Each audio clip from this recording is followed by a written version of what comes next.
Assalamualaikum warahmatullahi wabarakatuh. Hari ini kita akan membahas protokol WAN berikutnya, yaitu frame relay. Nah, frame relay adalah salah satu teknologi WAN private dengan menggunakan metode paket switching. Nah, tentunya frame relay ini akan mendeskripsikan layer 2 dari WAN.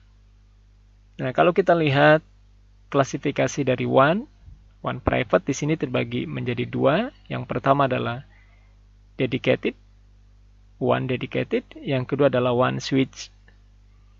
Nah, WAN dedicated maksudnya adalah bahwa jaringan yang menghubungkan antar customer atau jaringan WAN yang menghubungkan antar customer, antar LAN tersedia setiap saat atau kita sebut istilahnya always on. Setiap saat tersedia. Sedangkan yang switch artinya bahwa jaringan WAN yang menghubungkan antar customer, antar LAN itu tidak tersedia setiap saat. Bisa bergantian antar customer. Nah, contoh dari dedicated contohnya adalah list line, teknologi list line. Pada pertemuan sebelumnya kita sudah membahas protokol yang digunakan pada teknologi list line, yaitu kita menggunakan protokol point-to-point protokol atau PPP. Nah, contohnya sini ada T1, E1, dan seterusnya. Nah, kemudian untuk yang switch, ini dibagi menjadi dua lagi. Yang pertama adalah circuit switch, yang kedua adalah packet switch. Circuit switch artinya bahwa real circuit yang menghubungkan atau real jaringan yang menghubungkan antar customer itu digunakan secara bergantian. Jadi tidak selamanya, tidak selalu tersedia, tapi digunakan bergantian, nyala dan hidup ya, hidup dan nyala seperti itu, bergantian antar customer. Nah, sementara paket switch, di sini yang di switch adalah paketnya, jaringannya selalu tersedia, tapi di dalamnya jaringan tersebut digunakan secara bersama-sama antar customer-customer yang berbeda. Jadi di sini media yang digunakan atau jaringan yang digunakan bersifat sharing. Nah, di dalamnya paket-paket di switch berdasarkan sirkuit-sirkuit virtual yang menghubungkan antar LAN atau customer. Nah, contohnya di sini ada Metro Ethernet, kemudian MPLS, frame relay. Jadi frame relay adalah salah satu teknologi WAN yang menggunakan paket switch. Jadi yang kita catat di sini bahwa frame relay menggunakan jaringan yang bersifat sharing yang digunakan oleh berbagai customer. Nah, sehingga di sini ada konsep namanya virtual circuit. Ya. Jadi alih-alih dari real circuit ya. Jadi dalam paket switching data akan dihantarkan berdasarkan virtual atau melalui virtual circuit. Berikut adalah ilustrasi jaringan frame relay. Di sini kita lihat ada beberapa site atau LAN yang akan dihubungkan satu sama lain menggunakan layanan WAN. Dalam hal ini adalah frame relay. Agar dapat menggunakan jaringan frame relay, diperlukan service provider yang memiliki layanan tersebut. Misalkan ini adalah jaringan frame relay dari provider, di dalamnya terdiri atas perangkat-perangkat frame relay switch. Customer yang akan terhubung ke jaringan frame relay harus menghubungkan diri ke provider terdekat melalui local loop. Nah, local loop ini bisa berupa jaringan sewa atau lease line. Bedanya, kalau kita menggunakan layanan lease line secara penuh, maka antar site dihubungkan secara langsung menggunakan dedicated line. Sehingga dari sisi pembiayaan tentu akan lebih besar karena setiap customer harus menanggung biaya end-to-end yang menghubungkan antar site. Nah, sementara pada jaringan frame relay, biaya yang dikeluarkan oleh customer hanya berupa biaya local loop, yaitu jaringan yang menghubungkan dari site ke provider terdekat. Ditambah dengan tentu bandwidth yang digunakan pada jaringan provider dari jaringan frame relay. Sebelumnya telah disampaikan bahwa jaringan frame relay bersifat sharing, dapat digunakan oleh beberapa customer yang berbeda secara bersamaan. Lalu pertanyaannya, jika jaringan frame relay tadi bersifat sharing, bagaimana dengan kerahasiaan atau privasi dari komunikasi antar customer? Nah, maka dalam jaringan frame relay dikenalkan istilah virtual circuit. Virtual circuit adalah sirkuit virtual yang menghubungkan end-to-end antar customer. Nah, virtual circuit ini bisa dibangun secara dinamis, bisa juga secara statik. Kita kenal ada SVC, switch virtual circuit, dan ada PVC, permanent virtual circuit. Nah, tentu kebijakan tersebut tergantung dari kesepakatan layanan yang disepakati oleh customer dengan provider. Setiap virtual circuit diidentifikasi oleh suatu nomor yang disebut dengan DLCI atau Data Link Connection Identifier. Misalkan di sini DLCI nomor 102 diilustrasikan oleh virtual circuit dengan warna orange yang menghubungkan dari router sebelah kiri dengan router sebelah kanan. Kemudian di sini ada DLCI 319, ini diilustrasikan oleh virtual circuit warna hijau yang menghubungkan router bawah ini dengan router atas. Nah, DLCI bersifat locally significant, artinya bahwa dia bersifat unik dalam level router. Jadi kalau router berbeda, boleh saja router yang lain menggunakan nomor DLCI yang sama. Nah, DLCI ini diberikan lebarnya sebesar 10 bit. Dalam frame relay, DLC ini berperan sebagai alamat layer 2. Berikut adalah format enkapsulasi dari frame relay. Di sini terdiri dari beberapa field. Yang pertama adalah flag, lebarnya 8 bit. Kemudian ada address, 16 bit. Kemudian data ini tentu adalah paket, data layer 3. Kemudian ada FCS, frame check sequence. Kemudian ada flag. Nah, kita lihat di bagian yang pertama flag. Flag ini sebagai penanda awal dan akhir dari suatu frame. Kemudian address di sini. Address seperti tadi disampaikan bahwa alamat DLCI atau nomor DLCI akan digunakan sebagai alamat layer 2 pada frame relay. Kemudian CR ini adalah comment or response yang menjelaskan apakah frame ini berupa frame comment, request, atau respon. Kemudian di sini ada EA ini adalah extended address.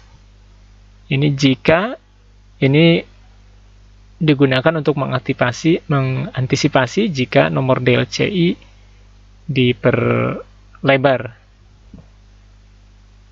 Ini DLCI. Jadi DLCI tadi disampaikan 10 bit. 6 bit di depan, kemudian 4 bitnya di tengah sini. Kemudian ada FECN, BECN, dan DE. Ini digunakan untuk mengatur aliran data, flow control, jika terjadi kemacetan atau congestion. Di sini FECN adalah Forward Explicit Congestion Notification.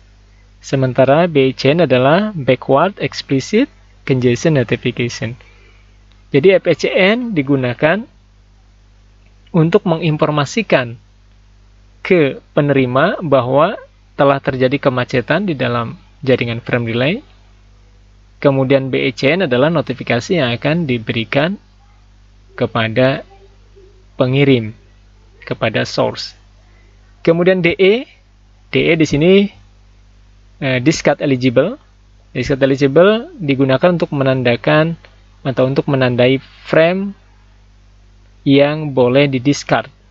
Jadi ketika terjadi kemacetan, maka sebagian frame akan di-discard di jaringan. Kemudian berikutnya ada FCS. FCS ya, fungsinya sebagai sebagai seal ya, untuk mengkoreksi jika bit yang diterima tidak sesuai, misalkan ya, ada perubahan di tengah jalan ya. Ini FCS. Kemudian yang terakhir adalah flag. Flag ini tadi akhir dari informasi mengenai akhir dari sebuah frame dari frame relay. Berikutnya adalah topologi frame relay. Di sini kita memiliki beberapa opsi bentuk topologi yang bisa digunakan. Yang pertama adalah frame relay star. Dalam topologi ini, sebuah site atau sebuah LAN akan berperan sebagai hub atau konsentrator, di mana site yang lain akan terhubung ke dirinya. Misalkan di sini Chicago berperan sebagai hub, sehingga semua site lain terhubung ke dirinya. Kemudian opsi yang lain adalah topologi mesh. Topologi mesh di sini artinya setiap site akan terhubung ke semua site lainnya. Di sini misalkan ada 5 site, maka setiap site akan terhubung ke 4 site lainnya. Nah, tentu dari bentuk topologi ini, topologi yang paling reliable, yang paling handal tentu adalah topologi yang full mesh.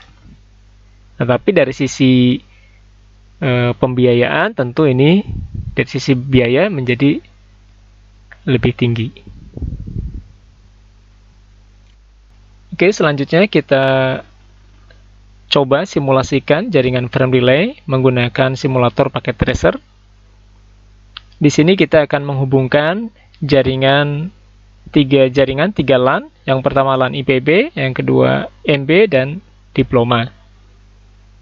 Nah, topologi yang akan kita gunakan adalah full mesh, artinya setiap site terhubung dengan site lainnya. Jadi IPB terhubung ke diploma dan MB, diploma terhubung ke IPB dan MB, MB terhubung ke IPB dan diploma. Oke, ini jadi full mesh ya.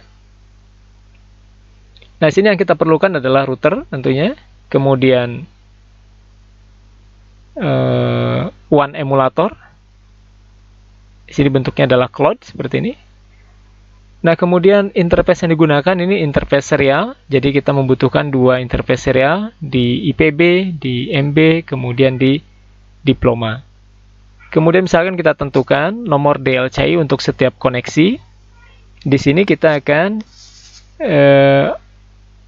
menggunakan 103, misalkan DLCI 103. Ini mendefinisikan virtual circuit yang menghubungkan antara IPB dengan diploma.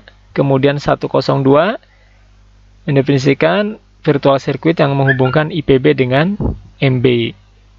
Kemudian sebaliknya 301 dari diploma ini menghubungkan dengan IPB, 104 dengan MB, kemudian MB sendiri 201 dengan IPB, 401 dengan diploma.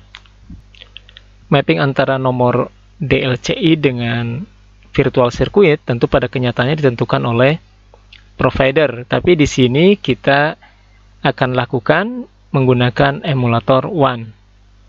Pertama di sini kita lihat emulator WAN memiliki ada 6 serial interface. Di sini ada nomor interface yang tidak dimunculkan ya. Nah, tapi kita lihat di sini saja. Nah, pertama kita lakukan pendefinisian nomor DLCI dan virtual circuit yang terhubung pada setiap interface. Misalkan serial kosong. Serial kosong itu adalah yang ini. Nah, dia terhubung dengan nomor DLCI 103 dengan nama virtual circuit adalah IPB DIP. Kemudian serial 1 yang ini, nomor DLCI-nya 301, nama virtual circuit-nya adalah DIP IPB.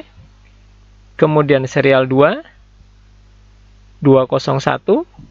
ini mendefinisikan yang ini ya. Yang ini, interface ini, nomor DLCI 201, nama virtual circuitnya MB-IPB, kemudian serial 3, 102, berarti yang ini menghubungkan antara IPB dengan MB. Kemudian serial 8, serial 9 juga dilakukan seperti itu. Setelah kita definisikan nomor DLCI dan virtual circuit yang terhubung pada setiap interface, kemudian kita lakukan mapping. Mapping ini digunakan untuk menghubungkan virtual circuit yang terhubung di setiap interface serialnya emulator. Nah, jadi kita mapping yang pertama adalah IPB DIP. Nah, tentu harus terhubung dengan, atau 103 harus terhubung dengan 301 agar terhubung IPB dengan diploma. Sehingga di sini kita hubungkan, kita mapping serial 0 IPB DIP terhubung dengan serial 1 diploma IPB. Kemudian serial 2 MB IPB terhubung dengan serial 3 IPB MB. Serial 8 diploma MB terhubung dengan serial 9 MB diploma. Sampai sini berarti mapping antara nomor DLCI dan virtual circuit di sisi provider sudah selesai. Berikutnya adalah konfigurasi frame relay di sisi customer, yaitu IPB, MB, dan diploma. Nah, kita lihat pertama adalah di IPB. Di IPB di sini terdapat dua interface serial 000, serial 001, masing-masing terhubung ke diploma dan terhubung ke MB. Nah, konfigurasi di kedua serial tersebut saya tampilkan menggunakan notepad seperti ini ya. Jadi konfigurasi standarnya sama, kita konfigurasi IP. Kemudian yang berbeda adalah enkapsulasinya yang standarnya defaultnya menggunakan HDLC, kita ubah menjadi frame relay. Untuk enkapsulasi frame relay, di sini kita memiliki dua pilihan. Jadi kita bisa menggunakan IETF atau kita gunakan Cisco.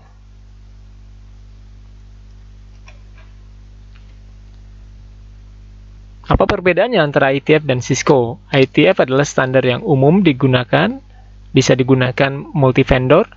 Nah, sementara yang Cisco ini bersifat proprietary, jadi hanya bisa digunakan untuk sesama perangkat Cisco saja. Nah, langkah berikutnya adalah membentuk peta frame relay atau peta virtual circuit. Di sini kita melakukan mapping antara remote IP dengan lokal DLCI. Nah, untuk melakukan mapping ini ada dua cara. Yang pertama dilakukan secara statik seperti ini. Jadi admin melakukan konfigurasi secara manual seperti ini. Yang kedua adalah mapping secara otomatis. Mapping secara otomatis dilakukan dengan bantuan dua protokol lain, yaitu LMI dan Inverse ARP. LMI atau Local Management Interface adalah protokol yang berfungsi memberikan sinyal keep live atau melaporkan informasi mengenai status dari virtual circuit. Nah, dalam kasus kita, virtual circuit sudah didefinisikan oleh provider. Jadi, virtual circuit sudah di pre-configure, atau dalam hal ini, virtual circuit yang kita gunakan saat ini adalah permanent virtual circuit. Nah, LMI akan melaporkan kondisi dari PVC ini, apakah statusnya up atau down. Protokol yang kedua adalah Invoice ARP. Cara kerja dari Invoice ARP mirip dengan ARP atau protokol ARP. Kita tahu bahwa ARP fungsinya adalah untuk mencari alamat layer 2 yang tidak diketahui berdasarkan alamat layer 3 yang diketahui. Biasanya digunakan untuk mendapatkan informasi mengenai alamat MAC address di jaringan Ethernet. Nah, Invoice ARP bekerja sebaliknya. Untuk mendapatkan informasi mengenai layer 3, berarti untuk mengetahui IP address remote yang tidak diketahui berdasarkan alamat layer 2, yaitu DLCI yang diketahui. Nah, jadi dengan menggunakan Invoice ARP ini, maka router akan dapat mengetahui berapa IP remote berdasarkan lokal DLCI yang dia miliki. Nah, sehingga nanti si router dapat membentuk peta secara otomatis, mengetahui informasi IP remote dan di mapping dengan lokal DLCI. Nah, pada percobaan kita kali ini, kita akan menggunakan mapping secara statik, sehingga fitur dari Invoice ARP kita nonaktifkan. No frame relay Invoice ARP. Nah, kemudian kita definisikan nomor DLCI yang berada pada interface ini, interface serial 00. Jadi kita definisikan frame relay interface DLCI 103, karena kita nanti akan memiliki satu virtual circuit pada interface serial 00 ini. Kemudian kita buat peta frame relay map IP. Ini adalah IP-nya diploma ya. Kita map dengan lokal DLCI, yaitu 103. Kemudian diikuti dengan keyword broadcast. Broadcast artinya bahwa jika ada paket broadcast masuk ke dalam virtual circuit ini, akan dihantarkan ke alamat 098 ini. Begitu juga di serial 001, ini terhubung dengan MB.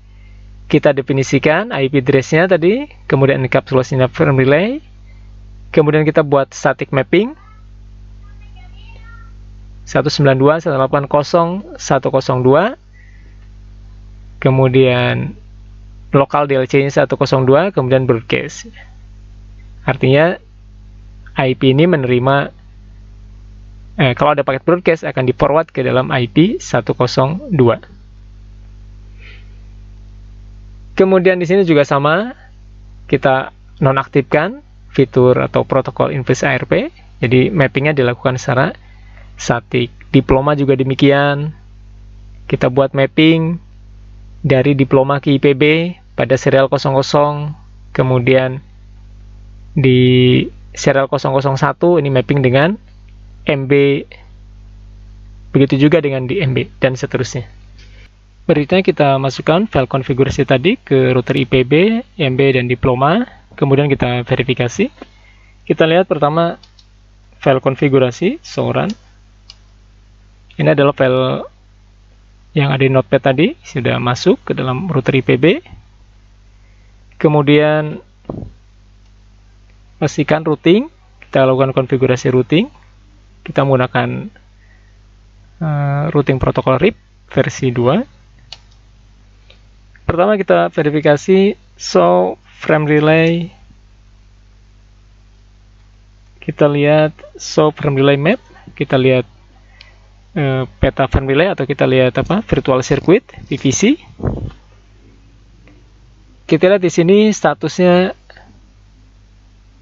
VVC kita up. Ada dua virtual circuit yang ditandai oleh DLCI 103 dan 102. Kemudian remote address-nya, ini masing-masing. Ini adalah IP-nya diploma, ini IP-nya MB. Sifat virtual circuit ini adalah static, mapping ini sifatnya static, artinya di map secara manual. Kemudian broadcast, jadi jika ada paket broadcast akan diteruskan ke IP ini.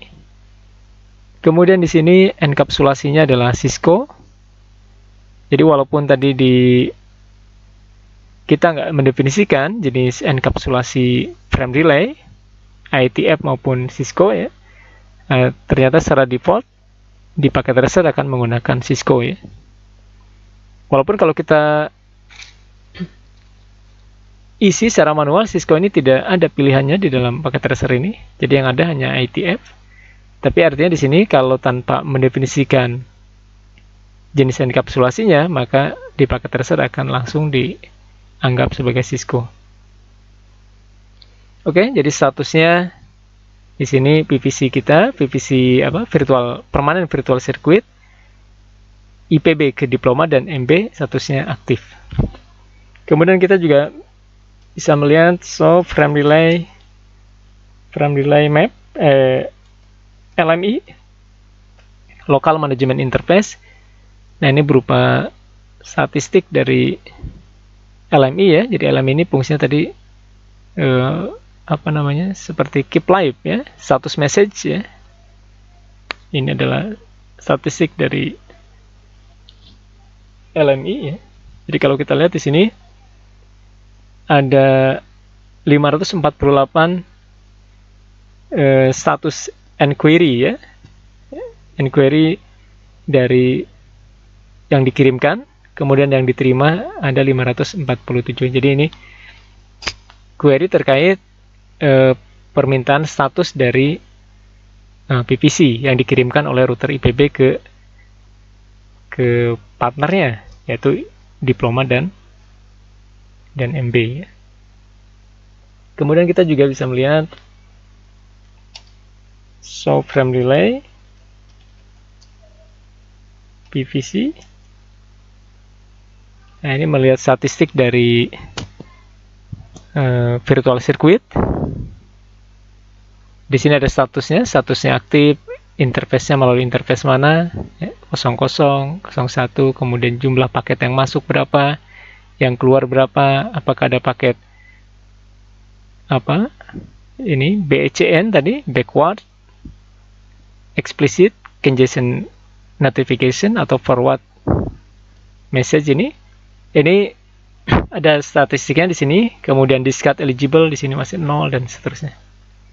Nah, jadi kita bisa memverifikasi status dari virtual circuit, kemudian statistik dari data atau komunikasi yang keluar masuk dari melalui virtual circuit, kemudian status dari LMI ya, kita bisa monitor di sini.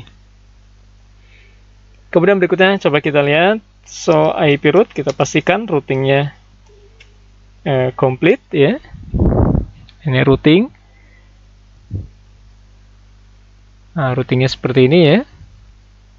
Jadi ada 3 remote network ditemukan oleh RIP ya. Jadi ada berapa network di sini? 1, 2, 3, 4, 5, 6 ya. Ada 6 network ya. Nah, ini sesuai dengan topologi kita ya. Kita memiliki 6 network. 1, 2, 3, 4, 5, 6 ya. Kemudian pastikan juga di router yang lain, dipastikan routingnya lengkap ya.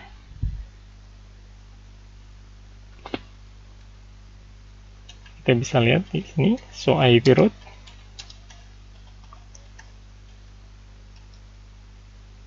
Ya, ini juga di diploma 1, 2, 3, 4, 5, 6 ya. Jadi kita lihat ini networknya sudah konvergen. Berikutnya adalah topologi full mesh multipoint. Nah, berbedanya dengan topologi yang tadi, konfigurasi sebelumnya juga full mesh, tetapi setiap virtual circuit dihandle oleh sebuah interface. Nah, sekarang kedua virtual circuit yaitu IPB diploma dan IPB MB menggunakan single interface yaitu S000 dari IPB. Jadi dalam satu interface serial terdapat 2 virtual circuit. Kemudian di diploma juga demikian, terdapat 2 virtual circuit di dalam sebuah interface, MB juga demikian. Nah, bagaimana konfigurasi frame relay pada topologi full mesh multipoint seperti ini? Nah, multi-point, kenapa multi-point? Ya karena sebuah interface memiliki dua atau lebih virtual circuit.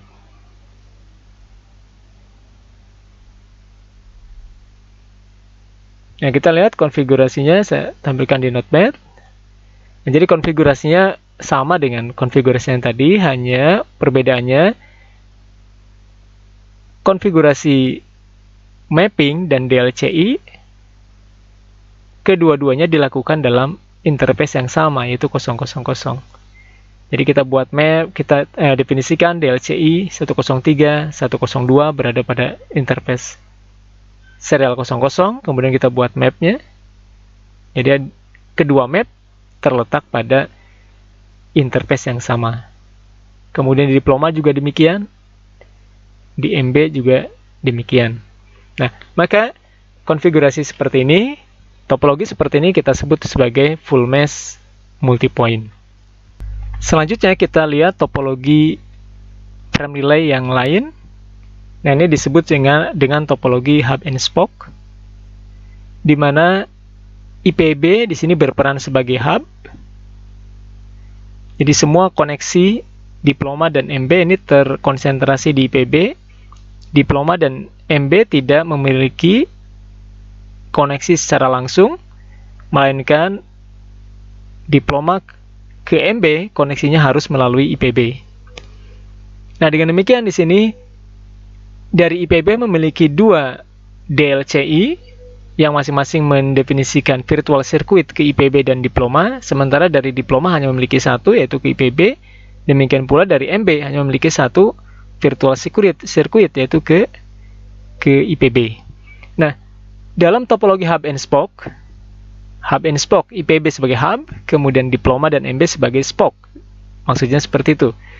Nah, dalam topologi seperti ini seringkali menimbulkan permasalahan. Ini kita sebut dengan topologi NBMA. NBMA singkatan dari non-broadcast multi-access. Jadi jaringannya multi-access di sini karena IPB seolah-olah seperti konsentrator hub multi-access ya. Tetapi secara natural ini bukan jaringan broadcast. Nah, sehingga ini memunculkan problem ya terkait dengan paket-paket broadcast ataupun multicast. Salah satu dampaknya misalkan di routing protokol ya, OSPF, RIP, itu terkendala dengan topologi seperti ini. Misalkan dalam RIP. Di dalam RIP kita kenal ada namanya split horizon.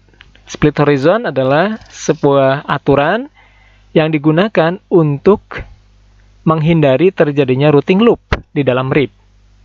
Nah, tetapi dalam topologi hub and spoke ini, fitur dari split horizonnya RIP itu jadi menghambat proses update routing dari RIP. Apa yang didefinisikan oleh aturan split horizon? Split horizon itu mengatur bahwa ketika sebuah router menerima update RIP dari sebuah interface, maka router tersebut tidak boleh mengupdate informasi yang diperolehnya tadi melalui interface yang sama. Jadi kalau IPB mendapatkan update routing dari diploma masuk ke interface serial 00, maka IPB kan seharusnya mengupdate informasi tadi ke MB. Tapi masalahnya adalah IPB akan meneruskan informasi tadi melalui interface yang sama. Nah, ini terlarang oleh aturan split horizon. Nah, maka agar konfigurasi routing khususnya RIP di sini berjalan, maka kita harus nonaktifkan protokol split horizon. Nah, konfigurasinya mungkin saya sampaikan di Notepad lagi.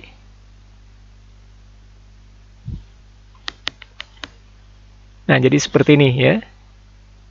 Jadi di router IPB, di sini kita memiliki dua DLCI, kita definisikan dua virtual circuit, dua map ya.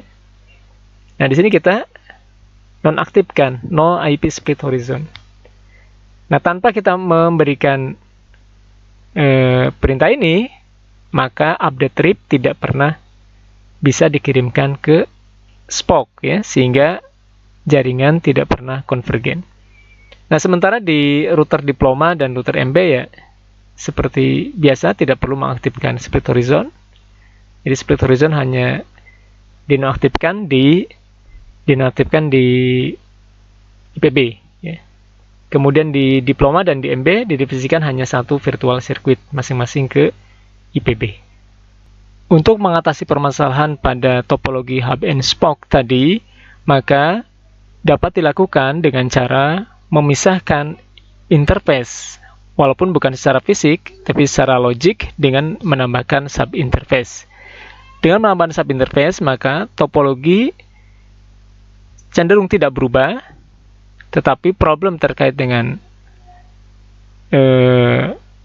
jaringan NBMA menjadi terpecahkan.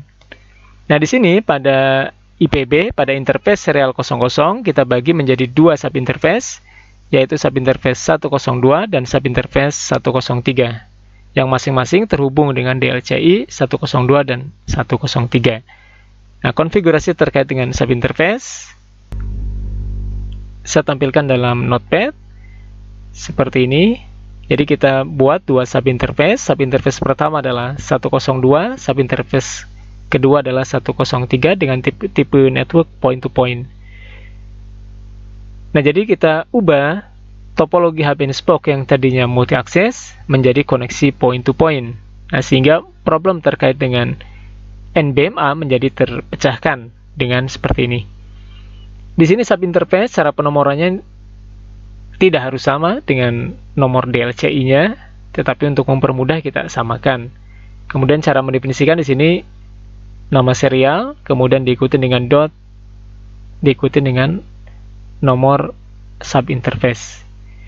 Di sini kita definisikan IP address seperti biasa, kemudian definisikan frame relay yang berada pada interface ini, kemudian kita buat static map, ini mapping dengan MB, kemudian yang kedua ini mapping dengan diploma. Jadi seperti itu yang bisa saya sampaikan terkait dengan frame relay dan pilihan-pilihan topologi yang bisa digunakan dalam frame relay. Nah, walaupun pada saat ini topologi frame relay atau layanan frame relay ini sudah mulai tergantikan oleh berbagai layanan-layanan lain ya, terutama MPLS, VPN ya, itu menggantikan ya. Oke, baik, demikian yang bisa saya sampaikan terkait dengan topik frame relay. Semoga bermanfaat. Saya akhiri. Assalamualaikum warahmatullahi wabarakatuh.